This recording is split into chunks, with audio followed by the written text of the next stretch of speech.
esta queda COVID desde day one. Estava pondo pressão arriba do ICU. E tem ainda não se quer manter o mesmo manejo, solamente com Omicron vou poder reparar. É tanto BA1, libera BA2, vou reparar que ele pega roupa mais ligeiro, mas ele bota salia for roupa mais ligeiro também. Ainda não está de dia que está roupa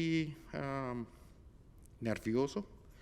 Pero se nós olvidarmos, no dezembro, nós temos 5.400 casos ativos na Aruba e assim, na mês, nós aliviamos a medida para a Aruba celebrar o cambio de ano. O que está passando agora aqui? ICU, tem gente adentro e tem duas formas que você dentro do hospital. Você dentro do hospital dor de COVID, que nós conhecemos como Delta, ou você dentro do hospital com COVID. Que wordt worden opgenomen en na test wordt salir positief. Que nós não vamos bruxa duas informações. Baraco tem gente no hospital com COVID, pero não adrenta dor de COVID. No tempo de Delta, sim, ele estava alarmado. Se está sendo aqui com Delta, ele está full em outro show. Nós estamos em full em outro cenário, pero com Omicron nós vivemos com 5.400 casos ativos na Aruba em dezembro e toch nós celebramos ano novo. Para que parte nos pode tranquilo?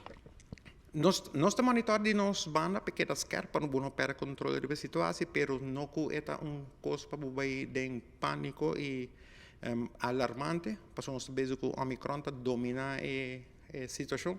Está BA2, segundo está bezig agora aqui, bota contagiar roupa mal, bota de parede, mas não está recebimento na toma lugar de dia aqui, bota de parar.